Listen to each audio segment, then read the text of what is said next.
The Indie Council is now in session. Welcome. This is the place for leading voices from across the industry to gather and talk news, titles, and everything indie.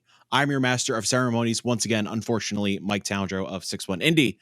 Joining the council today, making moves at Geeks and Ground, Soft Night Week, Kepler Interactive, and Wholesome Games, and ready to, no, this is old. You jumped on the plane. Well, you jumped on the plane back. Well, spoilers, I'm actually going to be jumping on a plane.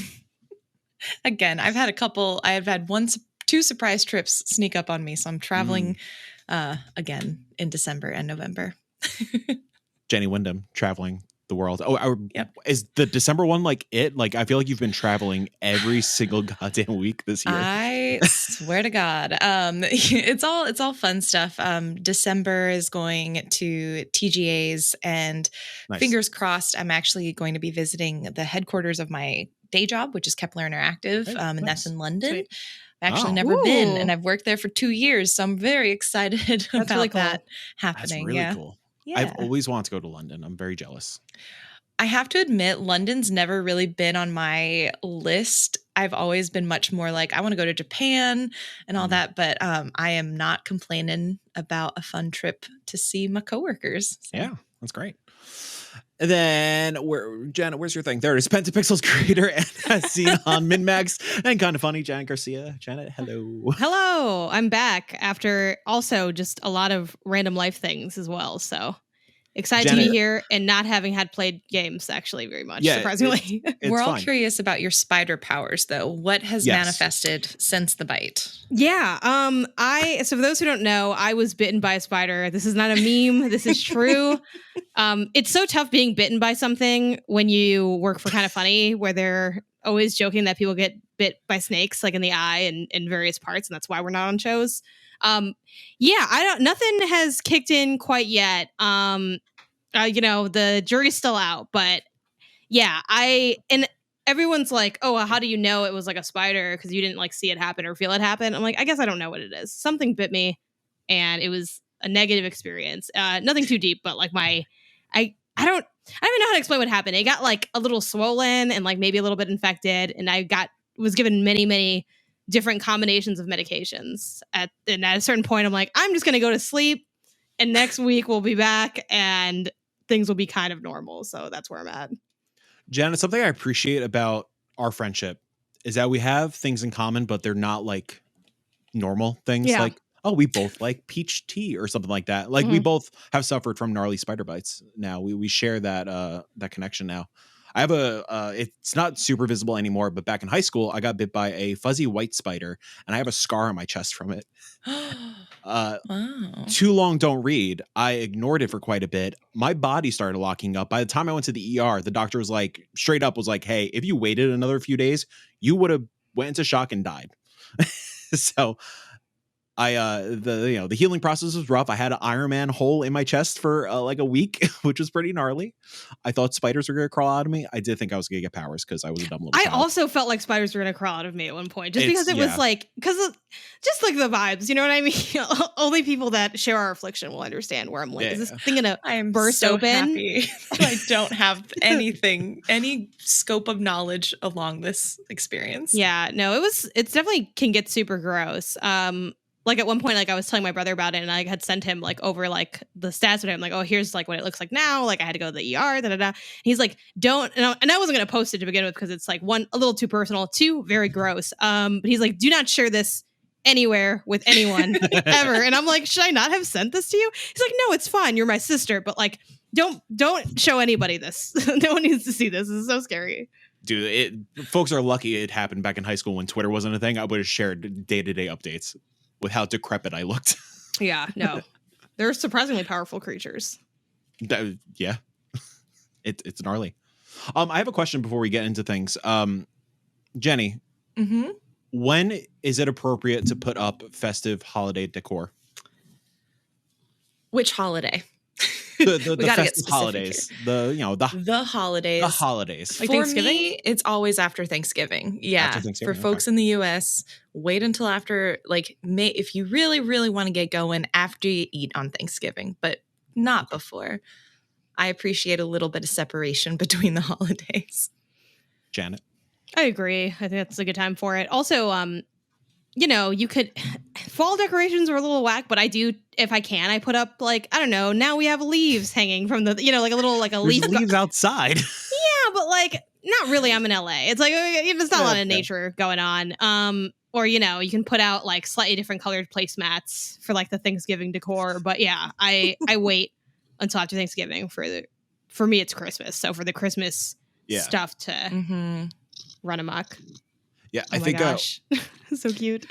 My cat is just so happy. Oh, you can hear her purring. Yeah. Nice. Oh, now it's gone. Yeah, I think we might end up firing off a little earlier, maybe like Thanksgiving Day. So like we moved to Raleigh this year, so obviously family back in New York and New Jersey. We're not flying back because prices are buck wild for travel. So we're just gonna wait till Christmas. So yeah, I think like since we're not gonna be like running around like maniacs, so we might put up the tree. Granted, our Christmas tree pretty badass. It's a big all black tree. I did buy I stopped in Hallmark yesterday. I did buy the Sega Dreamcast ornament that plays music from Sonic Adventure. I saw that looks so cool. The Sonic spinning lad. $45 for 2 ornaments also. Like buy the fucking way. Yeah, and like I can't wait to get that point in my life, you know, something to aspire to. I'm broke until next payday already. And like it was the kind of thing where like I wasn't paying attention to the prices, and like the guy was like, "Yeah, this is $45.82." I was like, "Oh, okay." I guess I have to run from the cash register. Yeah. Well, we have a plethora of indie news and a nice topic to talk about. I'm gonna light my bang candle real quick to get into to set the mood. Yeah. There we go. That is so unhinged. This is visible. Did you make that, or what's going on here? I wish I was this creative. Kelsey bought it for me as a gift one year. It's what is it? Cotton candy bang. You know, you light a lot of candles during this. You have a very seance energy about podcasting. That's true. It is tradition. Oh, damn it! I blew it out. Anyways, this went on for another 40 minutes before we got to the news. Xbox had a partner showcase. Did y'all watch it? Yeah. I unfortunately did not, just because of all the travel. Well, lucky for you, we're going to recap the indie stuff right now and the stuff you probably care about. Dungeons of Hinterberg was, I got a little gameplay preview kind of thing. Dungeons of Hinterberg, is that on y'all radars? Yes. Yeah. This is actually one of the things that I popped for when they did, did they call it just still the Xbox Showcase, their E3 presentation? So. Yeah. Is that what's, yeah. So what stood out to me was just like the general art style and the aesthetic of it. It kind of has this, I guess, almost like cell shaded, like comic booky meets cozy vibe to it. I will say now that I'm like seeing it for the second time, and there's like an aspect of like magic and puzzle solving and combat, I am a little unsure about how the feel's going to pan out. I could see it maybe not controlling as smoothly as I hope, but I am optimistic about, again, the general art direction of it and the component of it, which they showed like a good bit of just the dialogue and talking to like NPCs in the town. Like it seems like it might be a fun mashup of genres, and there's some funky like traversal stuff with, I think at one point you're like standing on like a little tornado and like moving around space. Like there's something cool about the look of this one. So I'm hoping that it pans out, but you never know. Yeah, I'm a sucker for a genre blend. Like that for me is all like that is give me anything weird that you want to mash up together. I love it. And I love that Dungeons of Hinterberg is taking like this dungeon crawling puzzle solving aspect, but then saying like, oh, we're going to make the social sim from a lot of these cozier games feel a bit more meaningful in the dungeons, because the stuff you do at like the après ski, essentially, because this is almost like a ski lodge situation, the people you get to know and like the relationships you build, that's going to influence maybe like stuff that you have or people who come with you in the dungeon. And I think that's a really fun way to mash it up, and I'm very excited. Yeah, it kind of reminds me of Boyfriend Dungeon a little bit. Yeah. Like kind of the relationships you have outside of the combat dungeon crawling affects what you do in the dungeons and like your stats and whatnot. So I think, Janet, like you were saying, if they nail the feel, I feel like it could be like kind of a sleeper hit for next year. Like hopefully they take their time making the combat feel right. Yeah, it looks really cool. Speaking of things that should hopefully feel good in order to stick the landing, Icaro Will Not Die. This is from the Power Wash Simulator devs. They are making a full-blown action game, and it looks freaking cool. Which at first I was thrown off by when they were like Power Wash Simulator, from the creators of Power Wash Simulator. I'm like, is this DLC? And then I'm like, I don't see them washing anything. So I will say that was like the first 2 seconds of it. But yeah, I mean, it's cool. One thing that's kind of fun about this, even though this wasn't like a huge standout for like my taste, I just think it's fun when a developer that makes a really big impact with a really specific style of game is like, and now something totally different. I appreciate that just because I think it speaks to being willing to just pursue where the team's interests lie rather than trying to solely stick with what works for you or what's proven to kind of get results. You know what's wild? It just occurred to me, like when this was announced, that the Power Wash Simulator devs are the same devs that made the Velocity on the beta. Velocity, a banger, a great indie gem. But like, obviously they were all in on Power Wash Simulator, so it's nice to see like them kind of going back to their like action roots and big Hi-Fi Rush vibes. I think people seem to be like really hungry for that kind of old school like throwback action game. So yeah, again, if it feels right, should be a good hit. The one I'm most excited for is Still Wakes the Deep from the Chinese Room. These are the folks behind Amnesia and Everybody's Gone to the Rapture. I'm all about just spoopy vibes, and throw me on an oil rig, put me alone, let me hear some screams around me, let me figure out what the hell's going on while I fear for my life. Yeah, all about this. It just looks like such a vibe, and I cannot wait. Mm-hmm. Jenny, I feel like you're into this as well. Oh yeah, I'm super into it. Like the supernatural. I remember, maybe it was also in the last Xbox showcase, because I remember there was a really brief teaser of this a while back, and I think honestly Dredge still has its hooks in me, so anything that has this sort of like gritty metallic dredge, like I don't know anything about ocean dredgers, but this seems like something similar, like a big fishing oil drilling tool. I don't know. I'm ready for it. I want to be scared. I'm so excited. I love just kind of like the one line of it, like the elevator pitch. You are an offshore oil rig worker fighting for your life through a vicious storm, perilous surroundings, and the dark, freezing North Sea waters. All lines of communications have been severed. All exits are gone. All that remains is to face the unknowable horror that's come aboard. Yes. Yeah, this is one where like I'm more excited about it hearing y'all talk about it and sort of digging into the Steam page and the web page for it. I do wish they showed it like a little differently, because it was like a little bit of a long chunk, but then there wasn't a lot to latch. Like I didn't get a sense of what it was until I read about it and was like, oh, okay. Like, I mean, you get the horror vibes, I think, just from the like lighting and the emphasis on sound design they showed, but I wish they kind of brought in more of that narrative aspect, which of course is challenging to capture when it is, not wanting to spoil it, but also like create a sense of place. But Everybody's Gone to the Rapture has been on my to playlist for forever. So I'm definitely going to be checking this out when it comes through. And then funnily enough, like the kind of emphasis on the like outer rig traversal reminded me of like a moody version of what's that game that has gone viral for like you're climbing up and like you fall. I think you're referring to Metal Harbor from Sonic Adventure 2, where you're grinding up the oil rig.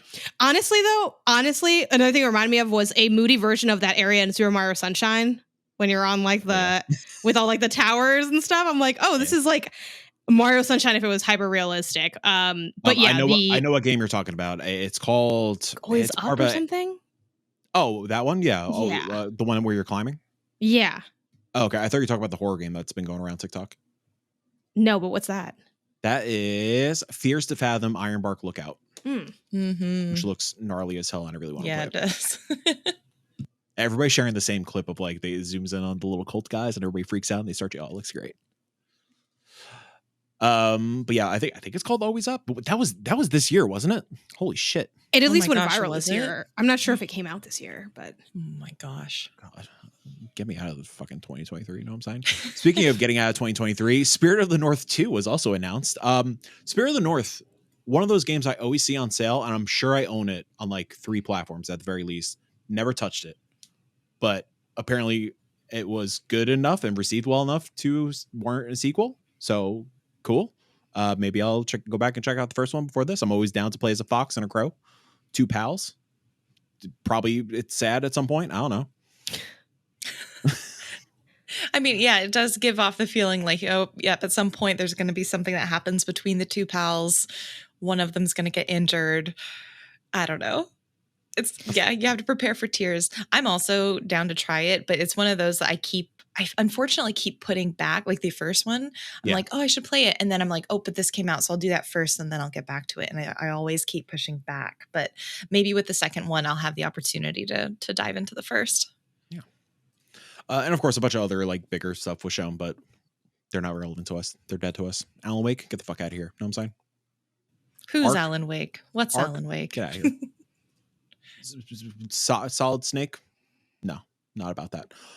Speaking of solid things, acquisitions, they're pretty solid sometimes. Devolver Digital has acquired System Era Softworks for up to $40 million. Little old indie publisher, Devolver Digital. Yeah, that ornament money, you know? Yeah. It's very true. That's going to be the next acquisition, Hallmark. Yep, Devolver Digital joined because Devolver Digital joined the consolidation craze with the acquisition of System Era Softworks for up to $40 million. The initial part of the cash and stock deal is worth $22 million, while the rest will come through bonuses. Established in 2014, System Era is an award-winning multi-platform video game developer based in Seattle with a team of 50 people. System Era is the developer behind Astroneer, highly successful space exploration-themed multiplayer sandbox adventure game, of which it owns 100% of the IP. I'm reading this from GamesBeat. This is Dean Takahashi. Devolver has been on a bit of a shopping spree this year, so I think this is the second notable one because earlier in the year they bought Doinksoft, which obviously they had a relationship with before prior because they published things like Gato Roboto, and obviously the Gumbrella deal was secured before they went public with the acquisition. Have either of you played the Astroneer? This is a game I've always seen kind of like on the outside, but I've never dug into it myself. I didn't know it was that popular. I knew people dug it, but I didn't realize it was going to be like acquisition worthy. No, I haven't played it. It's like one of those I also probably own. Yeah, a couple different places and just have kind of like, maybe that's launched at some point, but yeah, I don't think I've really gotten around to it much.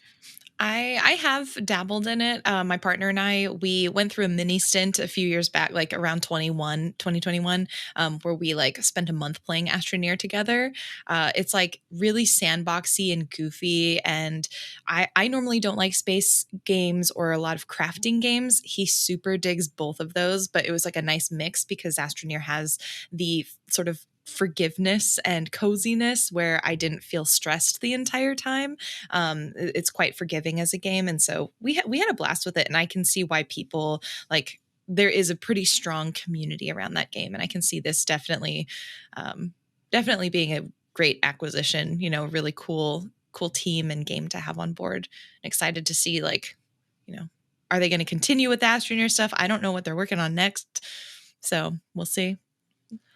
Yeah, you'd imagine if it is something like that, like it feels like multiplayer sandbox is something that is a gap in Devolver's catalog at the moment. So if it is a sequel, good for them, and like, you know, that definitely checks off another box in the library of Devolver. And if people are really into it, I feel like people will really get attached to it. And with Devolver having more money than God at this point, I feel like the Astroneer team could really go buck wild with whatever they have stored in the Mind Palace, we'll say. Speaking of Alan Wake. Jenny, you brought up a very interesting article before we started recording. 2023 has the best reviewed slate of video games of the last 20 years from Axios. This is from Steven Sotillo from Axios. And Kavya Barrage. I butchered that. Why did you want to bring this up? I feel like you should take lead on this because you probably have more knowledge than I do, and you probably have time to read this. Yeah. So, I mean, the headline itself is quite interesting. I think a lot of people, you know, let's like ignore the layoffs. Let's like ignore that element of the game industry at this point, just to look at this article and what they're trying to say about gaming Metacritic scores.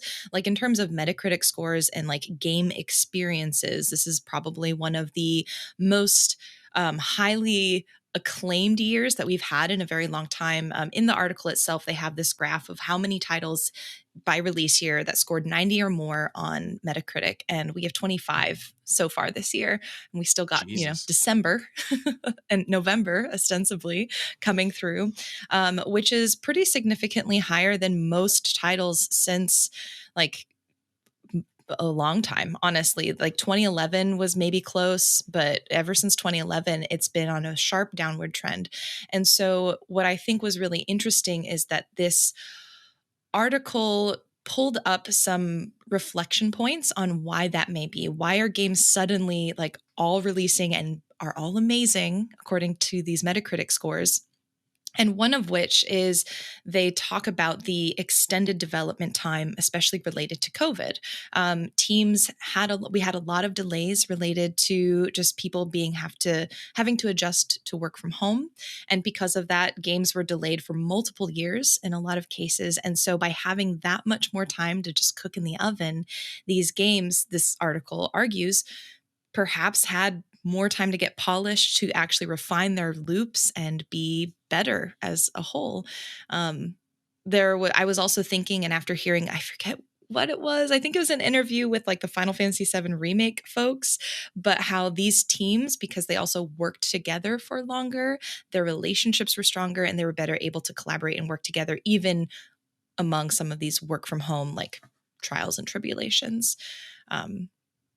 So I found that quite interesting, especially in light of all these layoffs, considering what may happen in some of these subsequent games that we see, where I anticipate all of this knowledge is left. We may see pushes for shorter dev cycles now that return to office is a thing. And so it's just really interesting to see how this like successful year of games may be one end of a pendulum swing into another. But yeah, curious what y'all think. Yeah. I mean, Jana, go ahead. Yeah. I was just going to really quickly to the last point you mentioned of, will this kind of swing back? I think for sure, especially besides the shift in office culture, or like, some people return to office, which I feel like maybe is a bit of a more mixed bag just in the indie scene, in the sense that like a lot of people were already like, we don't have an office already, like that might be a little bit maybe less relevant for certain studios. But just in general, like, what goes up must come down. Like, it's not every year is going to be a banger year in terms of the content that is produced. And besides like all of their like reactionary things that we're seeing in terms of, studio shuttering, layoffs, I think just general unrest and stress. There's also just like I don't know if we ever really have back-to-back years of the same caliber when the caliber is high. And that's not to say that there aren't great games coming out every single year, or that there isn't something kind of fun about a more down year in terms of like the most anticipated releases, because it gives you an opportunity to dig more into the weeds and play things that you might not have time to. While like this year, like my backlog has some of like the best games ever, and I'm like, I don't know when I'm going to get to this because it's too many games. But yeah, I do suspect next year will probably be, a down year in that sense. And again, that doesn't mean there's not going to be awesome games coming out or things to already look forward to, but not every year is going to be like the next highest. Like this kind of stat, I think, isn't going to crop up again for some time. Mm-hmm. Yeah, and you bring up a good point. I don't know. I think we should aim for quality games, but it's really the fallacy of always wanting to have higher numbers just in general. This like sort of capitalist mentality, I think, is also a really unhealthy one. So I agree, like definitely celebrate like this happened, reflect on why, and maybe some of the things that we could implement to keep a standard of quality high for the developers themselves and their work. But like, yeah, we're 25 games already this year at over 90 is a huge number. Yeah, you brought up kind of shorter experiences as well. Like, I don't think every game like, granted, especially nowadays where I have very limited time to play something or like even see a game through to the credits, not every game has to be 150 hour experiences. Granted, like if you can make that kind of game in a healthy environment and it be renowned and successful and all this good stuff. Hell yeah. I'm talking about Larian and Baldur's Gate. Like, fuck yeah, you guys nailed the assignment. But like looking at the first 2 indies on this Metacritic list that are above 90, Cocoon, and the second one is a caveat, but for one playthrough, Cocoon and Slay the Princess. Both of those for a single playthrough, again, caveat being Slay the Princess for spoiler reasons, takes 4 to 6 hours to complete. And I use complete in loose terms, roll credits, whatever, especially when it comes to Slay the Princess. I think. Okay, how many times am I gonna have to play Slay the Princess? I haven't touched it yet. From what I've seen from the PR rundown, apparently it takes like 25 hours to see everything and like get like the true ending, all that kind of stuff. So it's the nearification like 25 to 30. Yeah. Okay. Yeah. But yeah, I think like, you know, I look at things like, I don't know, I'm trying to think of like some of the AAA stuff. Like, well, like take Spider-Man, for example. Like Spider-Man 2, adored all 25 hours I put into that game. Cocoon had such a bigger impact on me in that tight 4 to 5 hour experience than I think Spider-Man or like any other AAA game has in quite some time. And I have a feeling the same is going to happen with like Slay the Princess, or even things that have high replay value that I keep going back to, like Spin Rhythm XD, which actually just launched on Switch. Go buy Spin Rhythm XD. It's fantastic. But yeah, I giving people the room to breathe and possibly aim for a tighter kind of experience could, again, create that healthier environment and more quality. Like, I don't think quality equates to length and time. I know a lot of people will say like, well, spending $20 or $25 for X amount of hours, like this is a ripoff, blah, blah, blah. People are going to complain about that when it comes to like 50-hour experiences as well. I think people were kind of complaining about Spider-Man being short and like people platinuming it over a weekend. I was like, well, that's your own damn fault, first off. But yeah, I kind of hope that, you know, people are looking at things like Cocoon, Slay the Princess, just scrolling down the list really quickly. No, none of these are good examples. So Slay the Princess and Cocoon and see like, oh, maybe we don't have to try to aim for an endless game, and maybe we just make something really solid with really great mechanics and a great narrative with great characters, and make more of an impact on was it just like a shorter kind of I don't know, shorter experience. Yeah, and then one highlight that that they mentioned a little bit in the article that I also want to bring up because I didn't say it initially, and I want to make sure it's not lost, is that like Metacritic scores are scores. They're given by people. They're kind of arbitrary. So like, even if a game doesn't get above 90 does not mean it's a bad game. Like they give. Are you telling me Pizza Tower at 89 is not an immaculate experience? Try harder. Trash, right? Trash. But like they referenced, I think it was like Chance of Sonar as well, where it's like that's an 85, you know, and it's like these scores also, if you have a game that you love that's a 60 or a 50, whatever, you love it. That's all you. You enjoy your games. But I think it is just interesting that, it's just an interesting trend to have noticed over the last year, especially considering everyone's comments. Yeah. And like it pays off. I mean, how long has Slay the Princess been in development? I feel like, you know, that has been kind of in the ether for such a long time in conjunction with like Scarlet Hollow and stuff like that. But clearly it paid off, and people are really attaching themselves to those characters and the narrative and the mystery behind that entire experience. And you know, nothing against Insomniac or any of these AAA games. Like, again, I fucking adore Spider-Man 2 and I adore things like Dead Space and Resident Evil 4 and stuff like this. But like, I haven't thought about the Dead Space remake and Resi for quite some time now throughout this year. Meanwhile, I keep going back to things like Return, which banger 3-hour experience that had like this killer mystery and really fun combat mechanics and had like a similar kind of vibe to a Dead Space or a Resident Evil that took a fraction of the time. So yeah, I really hope people, I think it's just making smarter choices in terms of like a healthy work environment and not feeling like you have to, I don't know, force yourself into busting your ass to reach, you know, I don't know what I'm trying to say. Not like stress over expectations of length equals quality. I guess that's what I'm trying to say. Yeah, it is nice that like I feel like people are a little bit more okay with indies being shorter. There definitely is a sector of the audience that doesn't like that aspect of indies, and I do think that is something to try to hopefully like shift the community too. Because again, it's all like, I forgot what the word for this is, but it's where sort of just like what you expect something to cost or just like what you're willing to pay for it. It's like kind of almost regardless of the quality of it. I was thinking of this actually even yesterday. And, you know, I think at least for myself, I try to avoid falling into that mindset, but I can't lie and say like, I didn't really bat an eye when it came to like renting Us for like $4 or $5, but like I might slightly bat an eye for like buying a game for $5. Not because I don't think the game is valued at $5, but just because for some reason that level of impulse, like I impulsively rent movies more easily than I impulsively buy games, even though I impulsively buy games a lot as well. Yeah, especially I think being on this show and adding so much to my wish list and being like, what's $5 8 times? I can't do math. Like, who knows? Like, we have no way of knowing what this comes out to.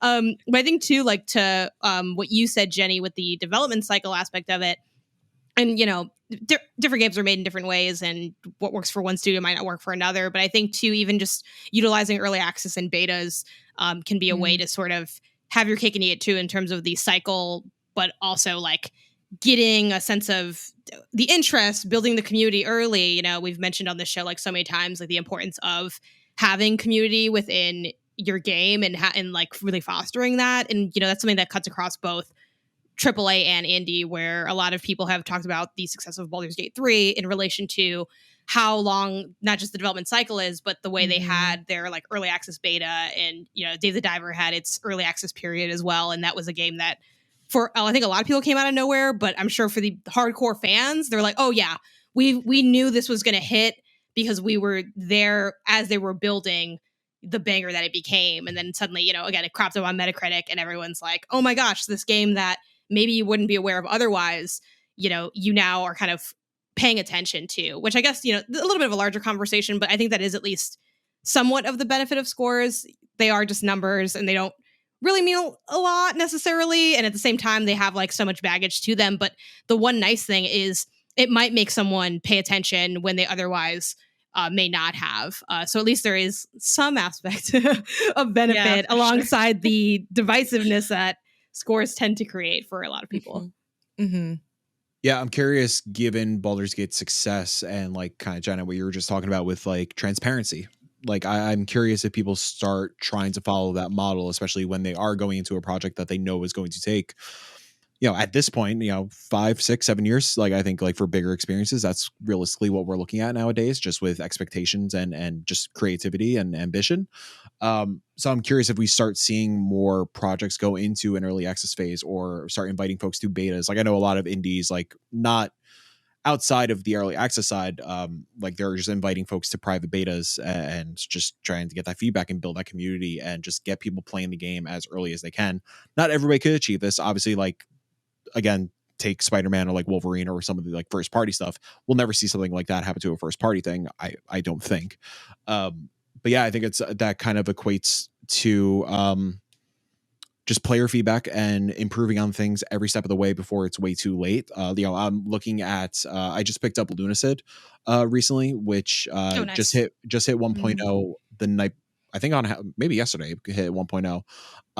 Ooh, but yesterday it was already, yeah. I don't know if people are listening to this. It's like 2 years later. But yeah, like I know the dev was like super transparent throughout the entire early access phase, and people were playing it and like already leaving like some fantastic Steam reviews and just feedback every step of the way, and that helped it break. I saw people talking about it like once it hit 1.0, like people I wouldn't expect to really pay attention to for all intents and purposes of niche indie, harkening back to a niche FromSoft property that is just kind of like a spiritual successor.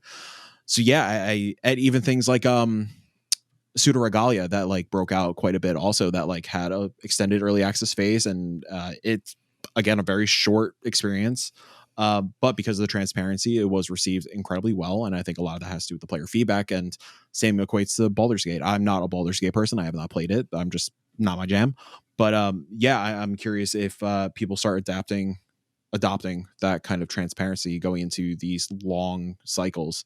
You know, it's kind of like movies and whatnot. Like we know what movies are in production for years, I would say, argue, like especially things like DCEU and the MCU, stuff like that. Sure, you don't want to present all your cards on the table, but I don't think it's too bonkers to think like, yeah, this studio was working on X game. here's what we're working on this week, and here's the updates for October and November, and here's a look at this character model and these kind of threads that we're thinking about. Again, it just like kind of like gives back to the community more, and once it comes time to review these games, I think it just puts an extra layer of polish. Mm-hmm. Yeah, I think what will be really interesting is to see, again, the hiring practices and the firing practices of the industry are just like top of my mind this week.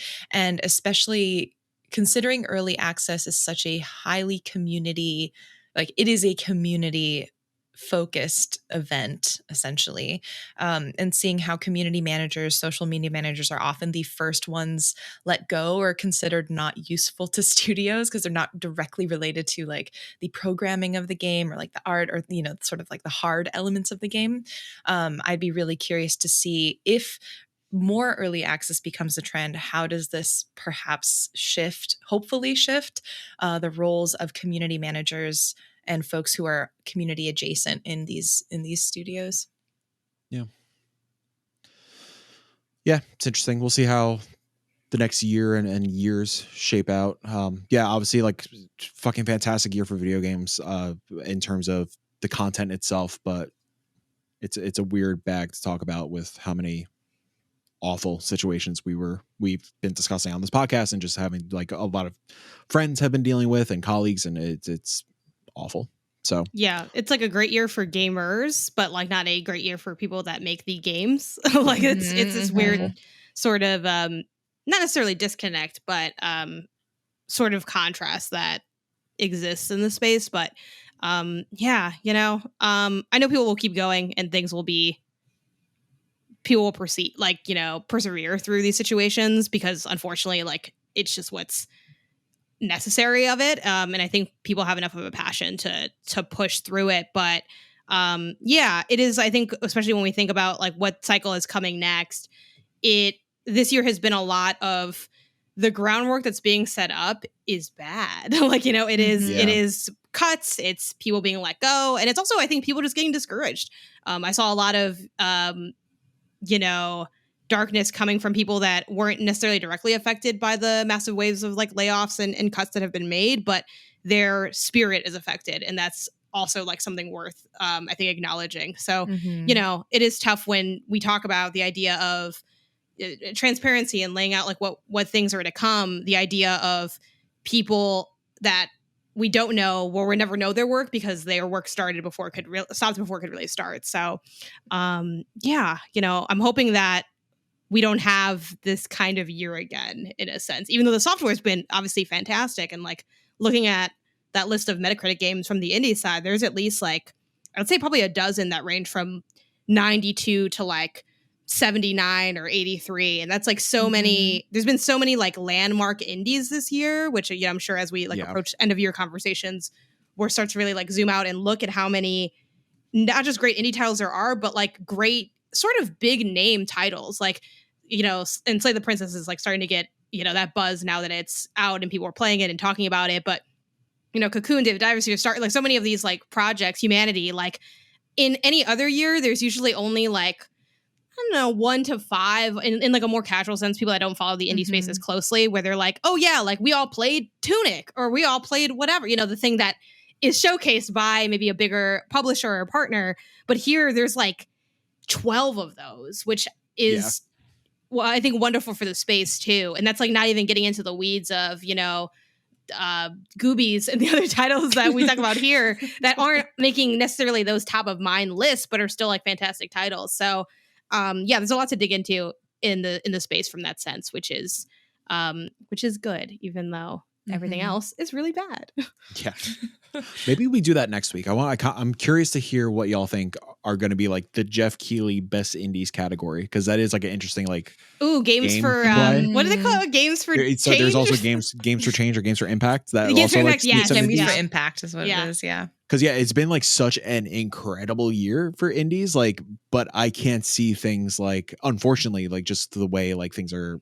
We could talk about it next week, but things, like Devolver, Annapurna, whatever. Like I can't see like a Slay the Princess making the cut, or a or like Videoverse making the cut. Like even though those are like beloved 90 Metacritic and above kind of things. But yeah.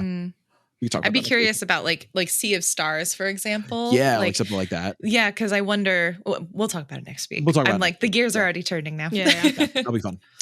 But for this week, what have y'all been playing? You both have been playing a game that apparently everybody needs to play now, and it's adding to my backlog. So thank you, industry, for loving another game. Jusant. Who wants to start with Jusant? How far in are you, Jenny? Because I'm not that far. So I finished it. Okay, so, I will start because I don't have much to say. So I inherently don't have as much as you do. I'm very early. I feel like maybe like half an hour in. Which, granted, the runtime is not terribly long. It's like a couple hours. Oh, thank God. Right? Like it's like 6 or something, right? I think. It's I think I finished it in about 5 hours. Yeah, okay. It's pretty short, and I could even just tell from like they're like, you're almost done with the trophies. I'm like, I just started. Okay, I guess it's almost done. I took 4 hours to play it. So amazing. This is a Don't Nod title. And so far I'm liking it all right. I'm not head over heels, but it is the art is very pretty. And it has a really meditative aspect to it, just like the way you like walk and traverse the land. They also like hit you with some of those very cinematic wide zoom out shots, kind of in the vibe of what's that game, that PlayStation game that everybody likes that I don't, Shadows of the Colossus, like that like spectacle, like the where it's like, oh wow, like look at the grandiosity of the environment. So I could see this landing for me eventually. My hope for this game is that it'll end up being a slightly less loved for me Solar Ash kind of level game, where Solar Ash is a game that I adore, but it's not like it doesn't move me super, like it doesn't move me that much, but I just like the game a lot. Like I like being in the world, I like traversing the space, I like zoning out and doing it, and I could see this landing there. And then I just want to also shout out, with this being a Don't Nod project, they're known for their narrative roots, and I think it is cool that they put this out there. And again, it is kind of a bit of a pivot from what you tend to get from the studio. And I really like that for them as well. And that it's cool that it's being so received, in the sense that I know that's something that they kind of have put out there that they like want to do. They're like, we are tired of being like the Life is Strange studio. Like we're more, we do other stuff. And, and they had that title, Tell Me Why, that was like very similar in style to Life is Strange. So I'm like, I feel like they've been sort of rocking this refrigerator of trying to make a name for themselves beyond what is admittedly like a really beloved and great game, but they have had that desire to be seen as more creatively. And I think this is their opportunity to kind of do that. And it seems like, even on the more negative end of the spectrum, like people are like, oh yeah, this is like, it's super solid to like really good. And it's getting a lot of buzz from people that have checked it out, and people that are on like the Xbox team. But Jenny, you finished it. How was it?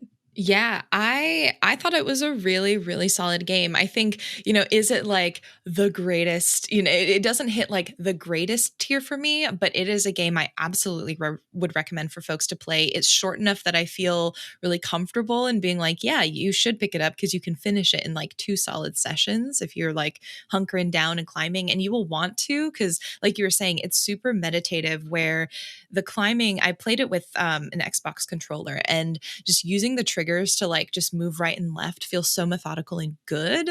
And I feel like it's quite interesting, because usually climbing games are associated with highly precision based, highly challenging like elements. Like when I think of climbing, I think of Ice Climbers, which I hated when I was a kid. I think of Celeste, there's this element of challenge and perseverance.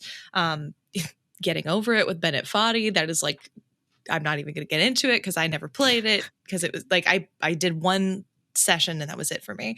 And so climbing's always associated with this level of like challenge and perseverance through that challenge. And I think there's enough pushback where if you get to the later levels, you're like, ooh, I do have to think about what I want to do. I have to plan sort of the map that I want to climb. I think in rock climbing and bouldering, they call it like the puzzles. Like literally they're called puzzles, and you do have to map out what you're doing, but it's a really beautiful game. It reminded me of like Abzu or Rime, in that you have this mechanic that you can go through. You can enjoy it without the story, but if you do want to get the narrative elements, I think Don't Nod's strength absolutely shines in the environmental storytelling and in the notes that are left. This game has this relationship. It's about relationship to history. And so you're not only like trying to figure out what the mission of this one person and this little cute creature is for them, but you're learning about the relationship to the past that this place that you're climbing has and what its history is and what it means for your future. And so I think that kind of melancholy story is one I'm always into. Yeah, I really dug it. I think everyone should give it a shot. I think it's is it on Game Pass? I should know. It is. I think so. Yeah. And also I should have started with this. Full disclosure, I did do a sponsored post for them on like my personal social channels. But that does not impact. Like, Wow. I would tell you if I didn't like it. Wow, what a shill. But yeah, Jesus. I know. God. But yeah, I liked it. I think the benefit is that it would have gotten repetitive had it been any longer, but it stopped exactly where it needed to for me, at least. I think too, like to add to your point on the feel of the game and like what it's like to do the traversal, it reminds me a lot of which most people haven't played this because it's a VR game. But the Horizon, the climbing in Horizon, like the VR one, Call of the Mountain, kind of reminds me a little bit of that, where it's like not too difficult to do, but you do have to like think about doing it because you're like the gameplay is that trigger gameplay if you're playing on console with the controller that you're discussing. It also reminds me a lot of the climbing aspects when you're like in the little monkey suit in Astro's Playroom Astro's Playroom for the PS5. That feeling of the sort of haptics and the pressing on the triggers, it feels basically like that. That being said, like to your point, it is inherently like kind of a repetitive action, but like it's a nice thing to be doing. And yeah, the environments do have that lived in, but kind of not post-apocalyptic, but it kind of has a little bit of that energy of what the environment was before, and you're sort of reading those notes. One thing I kind of wish they did, I did wish they had like narration for the notes, because I'm like, these are kind of long. Like I don't want to read all this, but yeah, like I'm hoping that this will hit for me decently, like a little bit higher than some of the other more like meditative experiences that I've done before. So I'll probably stick with it, especially because I do think a lot of people are really into it. So I'm like, all right. And again, like you said, it's not that long. So I'm like, I guess I'll see this out and see what other areas are there to encounter and explore. Nice. Yeah. I'm excited to climb a mountain. But I don't have a segue. Never mind. I've been doing a lot of taste testing this week. I've stuck with a couple things. Do a couple quick shout outs. If you could believe it, Hotline Miami is 11 years old. Is 11 years old this week. Wow. Which is horrifying. They re-released both 1 and 2 on PS5 and Xbox, the Series X and S. I've been playing the PS5 version of Hotline Miami 1. Really great. Like, obviously, it still looks beautiful. The gameplay is killer, whatever. But like, they added some haptic stuff with the DualSense. It's very similar to Spidey's use of the speaker, where it's not like overbearing and like it actually like adds a little flavor to the gameplay. It does that. So if you haven't played Hotline Miami, you should definitely play the new versions. If you haven't played Hotline Miami in a long time, it is a delight to go back to. So cannot recommend it enough. I dug into so Six Will Indie. We're starting to do Friday night streams every week. And last Friday we dug into Don't Scream, which was making the rounds on socials maybe a couple weeks ago. It is a hyper realistic horror game, first person horror game, where you are just stranded in the woods, and the goal of the game is to survive for 18 minutes. The catch is that it's picking up your microphone and you cannot scream. If you scream, it resets, or if you're a little too loud, it resets. It's great. It's currently in early access. There's still a lot to be done. Like the jump scares are pretty repetitive after the first cycle, and I will love to see some of the scenarios kind of fleshed out. Like, you could go in different directions. Like, once you start the run or the session or wherever they call it, you'll see a signpost that says like, go north for the farmland, go south for the homestead, east for the market, stuff like that.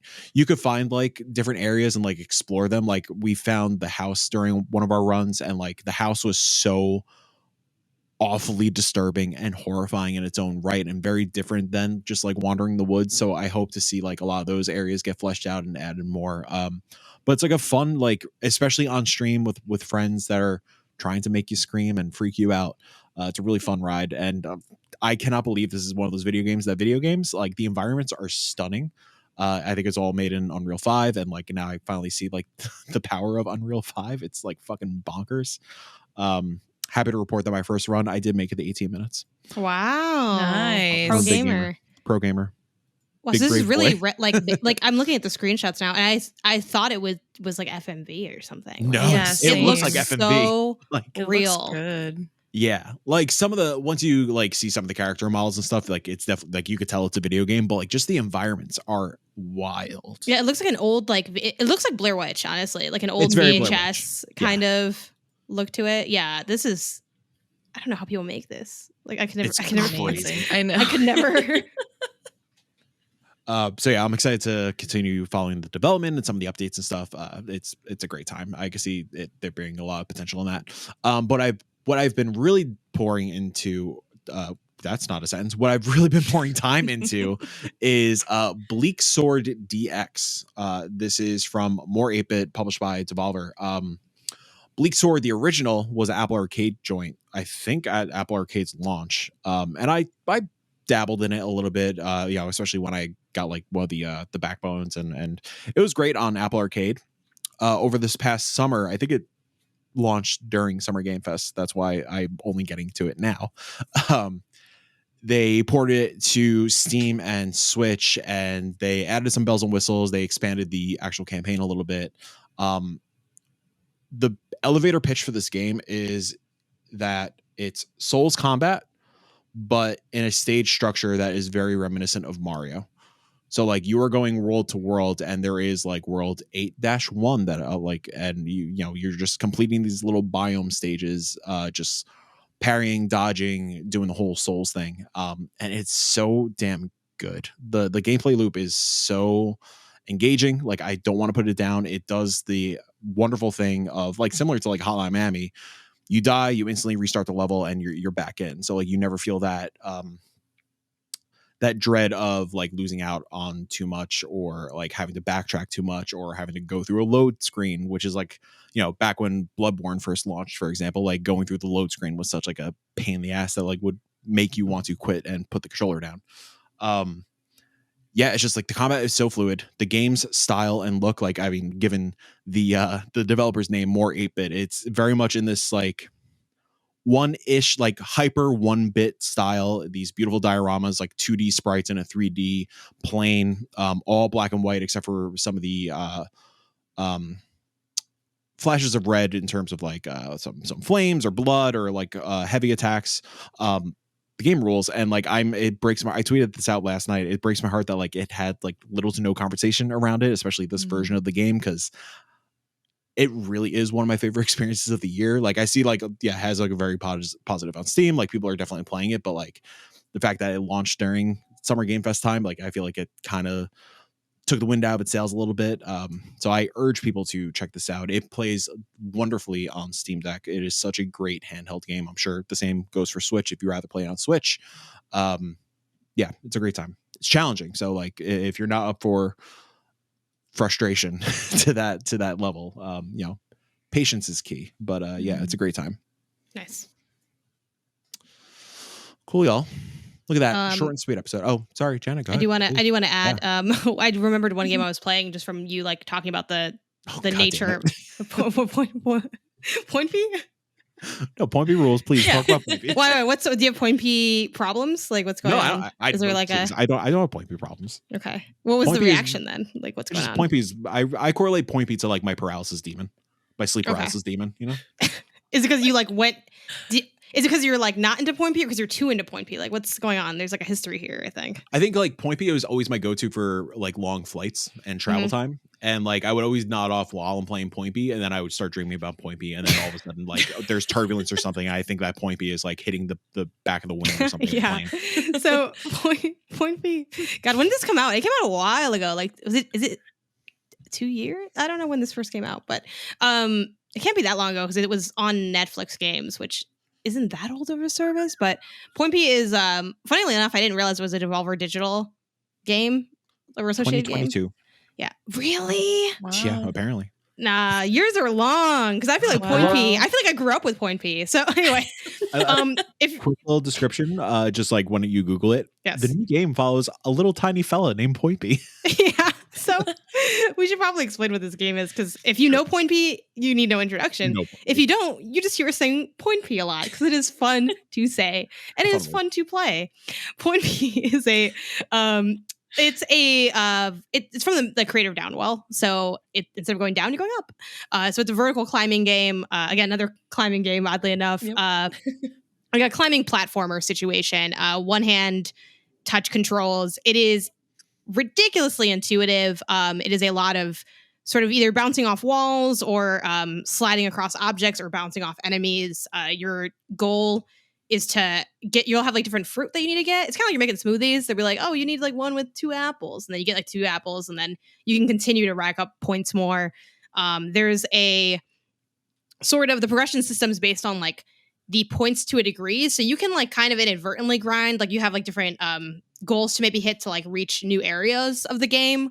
And as you work towards those goals, you unlock things like additional slots for power-ups, or maybe you get like an extra jump unlocked. And it's very like clear with what is the next progression threshold that you can hit. And something that I've been having a lot of fun with is as I've started to, similar to you, Mike, where this is like my sleep paralysis demon, I got into this because like, again, had a lot going on, was really busy, did like travel that I wasn't expecting and all this other stuff. And I'm like, I don't know what I can't do much, but I can play Point P. And I did play a lot of Point P and it's always been fun. And I feel like they do a lot with a little. I think it's a great example of a game that is, you know, highly simplistic, easy to grab onto, understand, and have fun with, but gets additional stuff. So one thing that sort of surprised me was unlocking like an additional mode of the game that's kind of like this puzzle mode, which like light spoilers for the game. Because I will say it was fun when like I didn't know what I do. Like you get to the top of like a thing and there's like a chair and I'm like, what happens now? And I was like, ooh. And then my partner was also playing Point P, so I was like, you got to see what happens when you hit the chair. And it's this like different mode of the game. And I'm like, oh, like this is it's just such like a nice, delightful, well-made game. I think the art is also like some of the cutest art I've ever seen. It's very much like picture a like a coloring book and it's colored in with like bright like Crayola markers. That's Point P. Like that's the vibe of what you look at when you look at Point P. I love Point P. He holds a little mallet. He's got little like he's almost like a more simplistic like Kirby shape. Like he's just like he's friend shaped. He's a friend shaped friend. I love him. Play this game. Yeah. Also too, and like I know a lot of people are kind of sleeping on the Netflix games vertical because it's like, what's going on here? Like this isn't where I play my games. But check it out. You got Netflix. I know you do. Play Point P. It's fun. I've been having a lot of fun with it. Dude, the problem I have with the Netflix games thing, it's impossible to find where the fucking games are. Yeah, there's so many it's problems. awful. Like, it's also just one of those things where like I just have a bad feeling that like any day now they're like, it is with great displeasure that we are announcing the end of Netflix. You know what I mean? Like, but hey, dude, I don't know. The Point P guy is still making something, right? He can buy those $40 ornaments. I think he's doing pretty well for themselves. I don't know. Yeah. Listen, Netflix games has some fucking bangers on there. Like Before Your Eyes is on there, which is one of the great games ever made. Like obviously, like Oxenfree and stuff is on there. Yeah. There's some great stuff. I think Spiritfarer, Moonlighter. I know. I think the nice thing about Netflix games that makes me a little less scared. Mine is Point because I think Point P is only on Netflix games, but a lot of those titles are available on other stuff. So it's like, okay, cool. More places to hustle your thing, more ways for people to access it for no additional price from what they're already paying for like another subscription kind of thing. So yeah, Netflix, the Netflix of gaming, because they're Netflix games. This is Netflix. Yeah. This is the different game. So if you have another thought. Oh no, I was just like, they do have some exclusive stuff. I was trying to think of one that I was actually really into upon launch. Lucky Luna. Lucky Luna is a really cool, just like one finger, like one thumb platformer that pretty interesting. Is it still on there? Yeah, it should still be on there. Let me struggle to find it. Please. But yeah, Netflix games is killer. Like the lineup is really great. Like obviously you have some like your basic ass like mobile games, but like listen, you got things like we were saying, like there's a Valiant Hearts game on here that I forgot came out last year that I very much want to play. Yeah. And of course you got things like Sonic Prime Dash and Bloons Tower Defense 6. Like let's fucking go. Speaking of like Devolver also secretly killing it with mobile. Have y'all played Tumble Time? No, I don't think so. I feel like I've heard of it. I have not. I urge you both tonight when you're chilling, just you're on the couch watching some trash TV. Download oh my gosh! Tumble Time. Don't call me out. Listen, I know that's what I'm doing. Okay, so when you Google Tumble Time, just random like children's gymnasiums come up. So let me look up add Devolver to that. Yeah. Okay. Jenny, listen. Like, okay, this is way different than what came up before. I did see this. I didn't play it, but I saw it. Well, first off, Jenny, listen. Like as soon as Kelsey gets home, we're finishing Below Deck Down Under season 2. Like that's. Yes. Is the one about rich people on boats? Yeah, it's fantastic. Okay, yeah, Sarah Przorsky, my colleague Sarah, watches that, and it's like it's rich people on boats. I need you to. We need a reality TV trash talk time because I'm here for it. we need a trash TV games pairing. It's like today I'm watching Love Island and playing Point P. Oh my god, I love it. But yeah, Devolver Tumble Time. The best way I could describe it is, it's just like a dryer. Free. It's just like you're playing in a dryer that's going around in a circle and you're trying to organize things. It's great. Oh, that's I promise cool. to say I wouldn't get into a dryer upon any circumstance. Yeah, I don't recommend going in the dryer. That's good. Because we started watching we've been watching a lot of what's it called, that British show where it's like you have Taskmaster? Oh yeah. And one of the things was like they had to do like a hide and seek thing, and I'm like, I would have tried to fit, it was like the house. I'm like, I would try to fit in like the washing machine or something. He's like, no, what if it turns on? I'm like, what if I unplug it? And he's like, you'll get stuck. It's like, promise me you won't go into any washing machines or dryers. And I did, and I will honor that promise. But honestly, I feel like it's really limited the experiences that I can have. Just knowing that I can't go. I wasn't planning on it, but just to know that you never can. Yeah. I don't know if I like that, but Tumble Time to keep an eye on that experience. Yeah, maybe vicariously you can feel like you got into like finally, the power fantasy I've been seeking. Tumble Time. Listen, I believe Point B is in Tumble Time. Nice. So what is? So you're playing in the dryer. It's a match. It's essentially a match 3 puzzle game, but you're like matching like a bunch of Devolver characters. So like it's pretty much Devolver's IP all in like a little match 3 or match whatever puzzle game, and it's really damn good. I lost so many minutes. I'm not gonna say hours. I lost so many minutes over the holidays last year, just like cuddled up on the couch with a space heater going. I just gotta play some Tumble Time. Just gotta tumble it out a little bit. It's got some nice little haptics to it. Mm-hmm. Yeah, it's great. Speaking of matching games, because I know that this has absolutely like, it's been out for a while. I know in Japan for sure, but like Suika Game, have y'all gotten into the Suika Game goodness? No, but I've seen it on TikTok. That is for me the game that I keep like, I don't, because I know it's on the Switch. I don't know if it's on the phone. I'm not even going to check. But I'll play it like in my break times, just in between work. And it's so good. It's another matching game. You have fruit that you can place and then drop, fall it down, and you match fruit to create watermelon. Like watermelon is the ultimate fruit that you want to get. So like cherries will combine and create a strawberry. Strawberries will make like grapes or something. Like apples can combine to make pears, and it makes no sense, but it's super cute. And if you want just something to let your brain float in fruity goodness, it's the one. We need to make that list. Games that let your brain float in fruity goodness. Yes. It's a necessary list. Especially for like a podcast like this, where I feel like we established before we started recording, we're physically here, but it's been a fight for our lives. I'm going to be completely honest, as I've struggled through a lot of this podcast. But I'm glad we activated upon Point B. So Janet, I appreciate you bringing up Point B. Yeah, it's what we really need. Here's the thing. Wait, so this is on, it says Android, Linux, so PC and Android currently, yes? The Suika game, or where is it at? I'm pretty sure, yeah, Android, PC, and Nintendo Switch. I'm pretty sure. I know a lot of people are playing on Switch. I play it on browser. I'm like, I can't. If I put it on my Switch and take it with me places, it's game over. So I need to play other games. I have other games I need to focus on. The sound design is a lot. I just opened it and I'm like, oh, it is quite loud. I will play this when we're done recording. It reminds me, just being on the website, like it feels like I am in a tab that I'm not supposed to be in while I'm trying to be learning how to like type at the computer. Like I feel like computer class energy. Yeah, it does. Oh my gosh, you're so right. Yep, that's probably what the appeal is too. I'm like, I feel like I'm doing something like not good at school, Yeah. like it's giving cool math games, Yeah. Like back in the day. Mm-hmm. Well, speaking of back in the day, you've been trying so hard with all these transitions, and like, I don't know how fruitful that's been. I'm off my game. I'm on staycation. I'm off my game tonight. The session is closed. Go play indies. We're everywhere. Fucking no, I skipped a bunch of stuff. That's the end of this week's council. Thank you for joining us. We're on Spotify, Apple Podcasts, and Google. And the Indie Council has its own socials, which are Indie Council _ because I couldn't get the handle on Twitter. And then I think the Indie Council everywhere else. The most active one right now is Indie Council _ which is on Twitter, unfortunately. But I did post pictures of a lot of our pets on there yesterday, so it's worth a follow.